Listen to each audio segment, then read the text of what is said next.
Eu sou Laura Brito, estudante de nutrição, monitora do Lab Nutrir. E hoje, 19 de outubro, está no ar o primeiro episódio da segunda temporada do Nutrir em Ação, o podcast do Lab Nutrir da UFRN. Antes de prosseguirmos, mais uma vez nos desculpamos pela qualidade do áudio, pois seguindo as recomendações da OMS para a prevenção do coronavírus, seguimos gravando cada um de sua casa. Temos uma novidade. O Lab Nutrir agora tem um canal no YouTube, um novo meio de ficarmos pertinho de você. O link vai ficar na descrição desse episódio. Não esqueça de nos seguir por lá. Você já ouviu falar no Guia Alimentar para a População Brasileira? Esse é um documento que foi lançado no ano de 2014, com informações científicas e trouxe novas perspectivas sobre o ato de se alimentar. O guia nos mostra que o que está no nosso prato forma nosso sistema alimentar e que esse sistema interage com o meio ambiente. Além disso, a diversidade da alimentação brasileira é retratada com seus fortes traços culturais, abrangendo nossa pluralidade alimentar. Nosso guia de 2014 foi inovador, trazendo uma nova classificação de alimentos. Você sabe que classificações são essas? Pois bem, vou falar mais sobre elas. Temos os alimentos in natura ou minimamente processados. Os in natura são aqueles que não sofrem nenhuma alteração após deixar a natureza. Tipo quando estamos caminhando em um sítio e tiramos uma fruta direto do pé e já comemos. É uma delícia, né? Já os minimamente processados passam por algum processo. Por exemplo, lavagem, retirada de partes não comestíveis, fermentação, pasteurização. São processos que não envolvem a adição de sal, açúcar, óleos e gorduras. No guia, temos uma classificação específica para óleos e gorduras, sal e açúcar, que são os produtos que foram obtidos a partir de alimentos in natura ou da natureza. Esses produtos são utilizados nos nossos preparos de alimentos no cozimento, para refogar e até mesmo temperar. É importante saber que nosso guia orienta a utilização de forma moderada desses produtos. São eles, por exemplo, o óleo de soja, sal de cozinha, açúcar. Então vamos moderar na hora de adoçar aquele cafezinho. Temos ainda duas classificações: os alimentos processados e os alimentos ultraprocessados. Alimentos processados são fabricados pela indústria com a adição de sal ou açúcar, ou outra substância de uso culinário. Já os ultraprocessados são alimentos com formulações industriais, que têm em sua composição ingredientes que não conhecemos, que são nomes até difíceis de ler, como conservantes, aditivos, corantes, realçadores de sabor. No guia, nos é orientado a evitar o uso desses dois tipos de alimentos. Nossa alimentação deve ser baseada na regra de ouro. Prefira sempre alimentos in natura ou minimamente processados, evitando ao máximo os processados e ultraprocessados. Guias alimentares são ferramentas com informações importantes e confiáveis. Para falar mais sobre o guia brasileiro, temos a professora doutora Bruna Maciel aqui conosco. Ela é nutricionista, doutora em bioquímica e professora do Departamento de Nutrição da UFRN. Primeiramente, ela irá nos falar sobre as novas possibilidades que nosso guia trouxe. Olha, o Guia Alimentar, quando ele foi publicado lá em 2014, então ele já está com 6 anos, ele foi publicado dentro de um pensamento de vanguarda sobre alimentação saudável. Isso porque ele foi o primeiro guia no mundo que começou a considerar a alimentação dentro do contexto maior de bem-estar.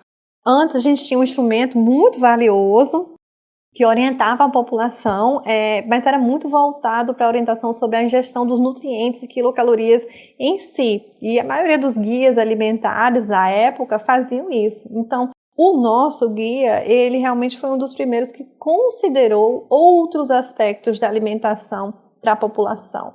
Então, entraram dimensões culturais da alimentação, isso permitiu que as pessoas visualizassem a alimentação mais dentro de sistemas alimentares, das questões de sustentabilidade. Fica muito clara a importância da comensalidade e também do preparo das refeições em si, dentro desse guia nosso. E aí isso permitiu que as pessoas começassem a perceber a alimentação como um processo da vida, muito mais ligado ao bem-estar, à cultura e aspectos sociais, do que simplesmente ingestão de nutrientes. Então, na época que o guia foi publicado, houveram diversas manifestações internacionais de reconhecimento positivo desse nosso guia, que na época foi considerado revolucionário. Nossa, que legal! Nosso guia é realmente revolucionário. O processo de construção do guia contou com vários profissionais e até com participação pública. E é fonte confiável de informações, conforme nos explicou a professora. A construção desse guia foi muito interessante, certo? Ela foi feita pelo Ministério da Saúde e uma equipe de pesquisadores. Então, antes, inclusive, da publicação do guia, da versão final dele, houve consulta pública desse guia. Então, quem quis, opinar sobre o documento final pôde opinar. Foi uma consulta pública por 3 meses. E aí, todas as sugestões foram, vistas pelo grupo e pelo Ministério da Saúde. Esse guia também, antes da publicação, a CGPAN, ela circulou em diversos estados e conversou com diversas equipes de nutricionistas, docentes de universidades. Inclusive eu fui e participei de uma dessas reuniões e foi muito bom, certo? O grupo de pesquisadores, ele tomou como base para a construção desse guia a análise das POF brasileiras. E dentro dessa análise das POF, eles perceberam que os 20% da população que consumiam mais alimentos in natura e minimamente processados, eles tinham desfechos nutricionais melhores, eles tinham um estado nutricional melhor. Então, assim, uma vez que esse guia foi publicado, uma série de outros trabalhos em outros países, em outros grupos, começaram a perceber que, de fato, a classificação demonstrada no guia, a classificação dos alimentos demonstrada no guia, ela estava e está associada com desfechos nutricionais. Esse ano, inclusive, foram publicadas as primeiras meta-análises que comprovam isso. Isso é fantástico, porque as meta-análises são os melhores estudos para guiar a tomada de decisões na prática, seja em nível individual ou coletivo. Então, o Guia Alimentar Brasileiro, ele é, sim, uma fonte confiável de informações sobre a alimentação. Além da sua confiabilidade, o guia é uma ferramenta que reafirma o direito humano à alimentação adequada, protegendo as camadas em situação de vulnerabilidade e também um instrumento para o planejamento da alimentação coletiva e de políticas públicas, como o PENAE, que garante merendas escolares.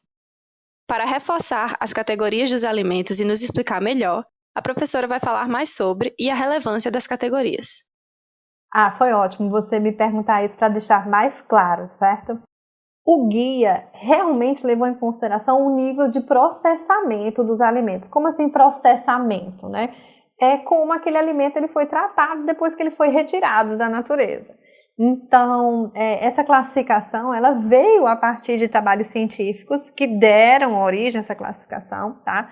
Ela se chama classificação nova, não é um acrônimo, é simplesmente porque na época foi-se considerado que era uma classificação diferente, nova.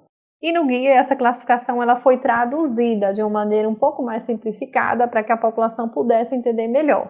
Então, os alimentos eles foram divididos em 4 categorias. Os alimentos in natura ou minimamente processados, os ingredientes culinários, que no guia foram traduzidos como óleos, gorduras, sal e açúcar, os alimentos processados e os alimentos ultraprocessados. Então, é relevante essa classificação porque os estudos demonstraram que quando você consome os alimentos numa ponta ou na outra da classificação, você tem um estado nutricional melhor ou pior, certo? Então, o guia ele disse que a regra de ouro da alimentação era fazer o quê? Fazer do consumo, faça de alimentos in natura ou minimamente processados a base da sua alimentação. Isso por quê? Porque realmente, quando as pessoas fazem isso, o estado nutricional é melhor delas, o estado nutricional delas é diferenciado. E o que são esses alimentos? São os alimentos naturais, são as frutas, os vegetais, os legumes, um arroz, o feijão, então aqueles alimentos mais naturais possíveis. Ao passo que os alimentos ultraprocessados são aqueles alimentos em que você não consegue definir exatamente qual que é a origem natural daquele alimento. Então, é um alimento que traz uma mistura de diversos ingredientes que não são comumente encontrados no mercado, por exemplo. São ingredientes que são acessíveis apenas para as indústrias, tá? Então, quando você vira o rótulo de um alimento ultraprocessado, muitas vezes o primeiro ingrediente que aparece é uma gordura vegetal hidrogenada, certo? Então, como exemplo desses alimentos ultraprocessados, a gente tem os biscoitos recheados, os salgadinhos de pacote, né? As barrinhas de cereal. Então, além de ter ingredientes que só a indústria tem acesso, muitos desses ingredientes eles são aditivos, conservantes, corantes.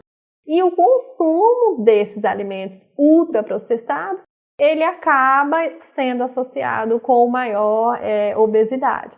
Então, é de relevância, sim, a classificação dos alimentos segundo esse nível de processamento. O conhecimento nos permite melhores escolhas. Professora, o guia é uma ferramenta de autonomia para nós brasileiros? E saber sobre os níveis de processamento é importante? Eu acredito que você saber das coisas, entender das coisas e ter um pouco de informação científica, ele traz maior autonomia em todos os sentidos, certo? Então, se a população é esclarecida de que o nível de processamento de um alimento está relacionado com o estado nutricional e a saúde, com certeza isso vai trazer maior autonomia nas questões de escolha alimentar, tá? O guia, ele tem esse cuidado, ele traz isso, né, de tentar esclarecer as pessoas sobre o nível de processamento do alimento, sobre como fazer uma alimentação mais associada ao bem-estar, priorizando a comensalidade, priorizando o preparo das refeições, a realização das refeições com prazer. Então, isso é muito importante. E isso veio dentro de um contexto de garantia mesmo do direito humano à alimentação adequada e saudável. Então, realmente, o guia alimentar ele é esse instrumento para garantir isso. Então, ele vai estar, né, atrelado a essa garantia de soberania, de segurança alimentar e nutricional.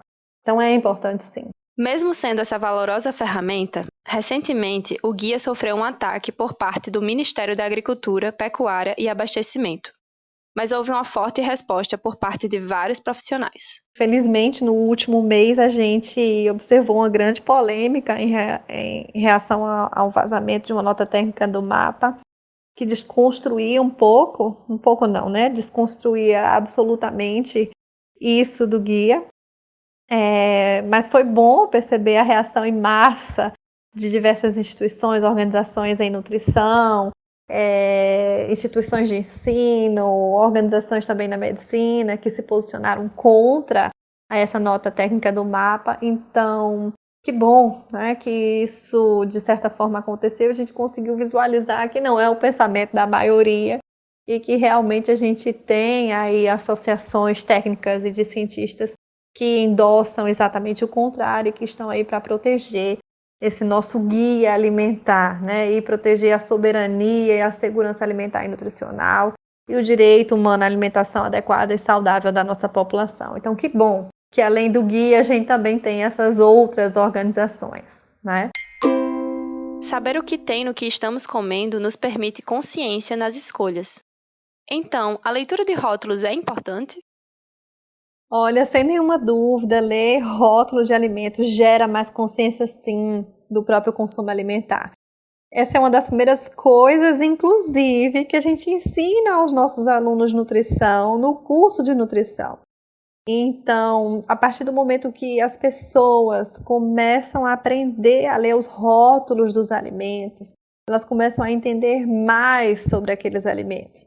Então, a partir do momento que uma pessoa ela começa a entender que o alimento industrializado, né, processado ou ultraprocessado, ele é muito mais do que aquele valor nutritivo que está descrito ali no rótulo, né? A qualidade daquele alimento, o impacto dele na saúde depende também dos ingredientes que aquele alimento traz para a gente.